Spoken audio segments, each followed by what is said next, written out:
अध्यात्म विज्ञान कोई धर्म या संप्रदाय नहीं है, ये स्पिरिचुअल साइंस है जो कुदरत के कानून पर आधारित है।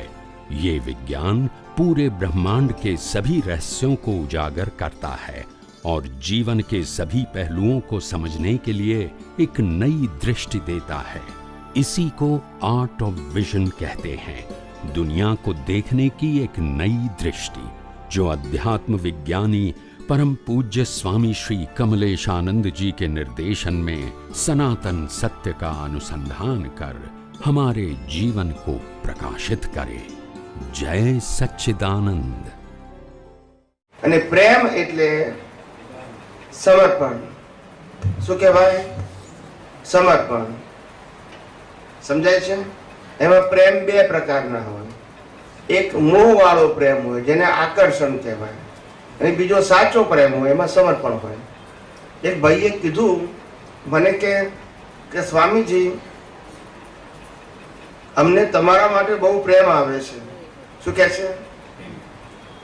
મુંબઈની અંદર. તો મેં કીધું પ્રેમ આવવું એટલે શું? તો કે તમારી કોઈ વાતમાં અમને શંકા પડતી નથી અને અમે એઝ ઇટ ઇઝ એને એપ્લાય કરવા પ્રયત્ન કરીએ છીએ. શું કરીએ છીએ? As it is. કદાચ એપ્લિકેશનમાં અમે કરેક્ટ ના ઉપયોગ કરીએ અને અનુભવ ના થાય તો વાતમાં શંકા નથી પડતી. શું કીધું? કદાચ મારી એપ્લિકેશનમાં ભૂલ હશે અથવા તો મારી સમજવામાં ભૂલ હશે. એટલે સમર્પણનો મતલબ શું થાય કે નિશંક થવું. તે એટલે પ્રેમમાં નિશંક થાય માણસ. શું થાય? સાચો પ્રેમ હોય તો. અને લૌકિક પ્રેમ હોય તો વધઘટ થાય. શું થાય? પેલો વધઘટ ના થાય, એક જ સરખો રહે.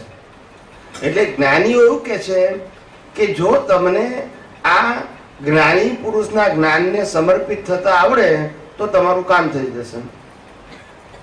શું થઈ જશે? હવે રીતનો જ્યારે પ્રશ્ન આવે, શેનો પ્રશ્ન આવે? રીતનો. સમર્પણ થવાની રીતનો પ્રશ્ન આવે. ત્યારે રીતનો પ્રશ્ન એ હોય કે જે આજ્ઞા કરે એ ફોલો કરવાની, વિકલ્પ વગર. આનાથી જ્ઞાન થતું હશે એવો વિકલ્પ કરવાનો નહીં. સમજાય છે મારી વાત? હવે વિકલ્પ ઉત્પન્ન થયો એટલે પ્રેમ જતો રહ્યો. શું જતો રહ્યો? એટલે આપણા કબીરજી છે ને, કબીરજી, તો કબીરજી પાસે એક ભાઈ ગયા. એટલે કબીરજીને કહે છે કે મારે લગ્ન કરવા છે, પણ વાઈફ કેવી હોવી જોઈએ એનું મને વર્ણન કરો. શું કે છે? શું કે છે? એટલે કબીરજીએ કીધું વર્ણન કરવાની કેમ જરૂર છે? તો કે ના, મારું લાઈફ સારું જાય એટલા માટે. શેના માટે? લાઈફ સારું જાય, ઝઘડાઓ ના થાય, કકરાટ ના થાય, ખ્યાલ આવે ને, મતભેદો ઊભા ના થાય, સારું જાય. એટલે મને તમે માર્ગદર્શન આપો કે વાઈફ કેવી હોવી જોઈએ. એટલે બધા હવાના પોળમાં આવ્યો તો કબીર બિહાર રહ્યો કબીરજીએ. પેલું કે જવાબ આપવો નથી કે હું આ જવાબ આપી જ રહ્યો છું, પણ તને જવાબ મળે પછી ખબર પડશે. એટલે પેલો બચારો 9 વાગ્યા ના હતો, બેહી રહ્યો બરાબર. 12 વાગ્યા સુધી કશું બોલતા નતા, એનું કામ કર્યા કરતા હતા. એટલે 12 વાગ્યા બપોરે બરાબર ધૂમધામ, અને એમનું ઘર ઝૂંપડી જેવું હતું. કેવું હતું? ઝૂંપડી જેવું. ખ્યાલ આવ્યો ને? કાચું મકાન. એમાં કબીરજી રહેતા હતા. અને બપોરે 12 વાગે બરાબર એની વાઈફને કીધું કે ફાનસ પ્રગટાવીને લાવો.